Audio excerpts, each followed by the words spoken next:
Hi friends, welcome everyone to Precision Price Action Pro Trader series. This is your buddy Ashok Devanampriya. The topic for today is the most popular candlesticks. Let's jump in. So friends, which are the three most popular candlesticks that you know? I hope every one of you know that the candlesticks were invented by the ancient rice traders of Japan. It went to the US from the popular expert Mr. Steve Nissen with his beautiful book Beyond Candlesticks. Correct? Now, let me ask you a very basic question. Which are the three most important candlesticks that are relevant for you? Think about it. Bullish engulfing, bearish engulfing, hammer, doji, morabozu. The three sparrows, crows, lot of living creatures comes into your mind. And at the end of the day, what is important for you as a trader? Are you worried about who is controlling the situation, or are you worried about the nomenclature? As a retail trader, as a professional trader, I always think about one thing: who is controlling this moment? Is buyer controlling or is seller controlling? That's all I want to know. Beyond that, nothing is important for me because I am a price action trader. Here are some of the most popular candlesticks: bullish engulfing, bearish engulfing, harami, dark cloud cover, rising sun, two lows, high close, two highs, low close, hammer and doji. Many are interesting Japanese numbers. Many people don't understand it. However, let me ask a simple question. Okay, first things first. You see a bullish engulfing. What is a bullish engulfing? It is a process where price starts from somewhere and goes somewhere. It formed a bullish engulfing. Next, bearish engulfing. You start below, goes up, comes down. What is harami? Goes up, comes down. What is dark cloud? Goes up, comes down. What is rising sun? Come down, go up. Anything else? Look at this. Go up, come down. This is a typical base. This is also a beautiful base, doji. Now what is actually happening? Price is just moving, right? Either price is going up or coming down, going up and down, down and up. Ultimately, price is moving. As a trader, you don't have to worry whether this is bullish engulfing, whether this is bearish engulfing. You don't have to worry. All you need to know importantly is that what the price is doing. Who is under control? Is it buyers or sellers? Okay? Now, let's come back.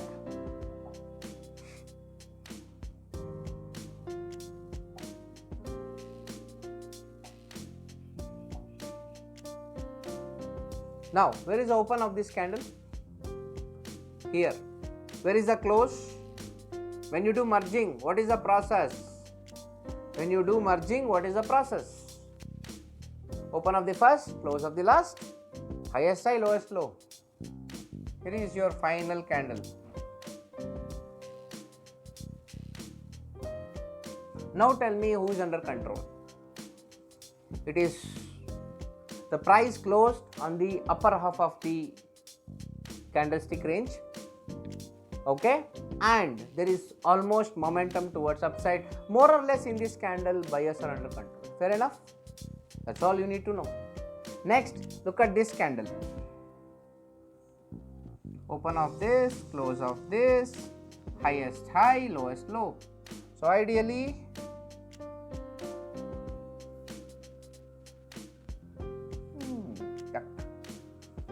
so what is happening? The price is having more inclination towards downside because price closed on the lower half of the total candlestick, and it is a sign of bearishness. Just because a candle is a base candle, that does not mean it's a bad candle.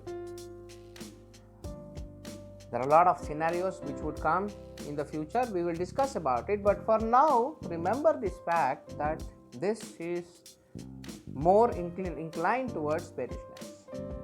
Alright, now let's go further. Take up this candle. Open, close, high, low. So if I merge this,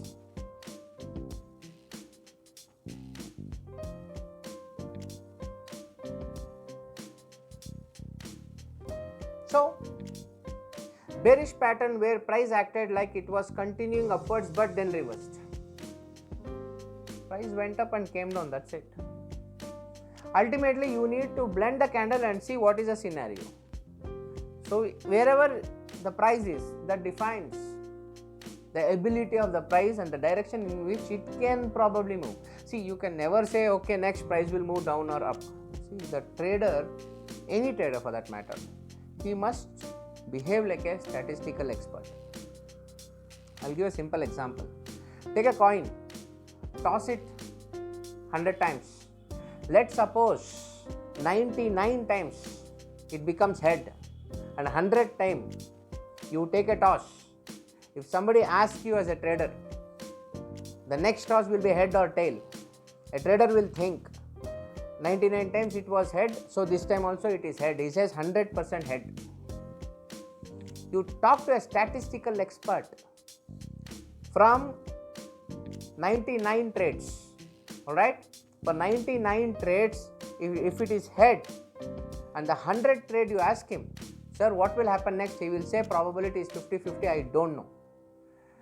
The day a trader says the probability of my next trade is 50-50 and I don't know what is happening, he is a mature trader. That is seasoning of traders. Understood? That is seasoning of traders. A trader should never predict what happens next because he doesn't have to care what happens next in order to profit from whatever happens next. You don't have to know what happens next in order to profit from whatever happens next. That's the thought and maturity of a trader. And finally, look at the last one. Open, high, low, close. So this is the candle.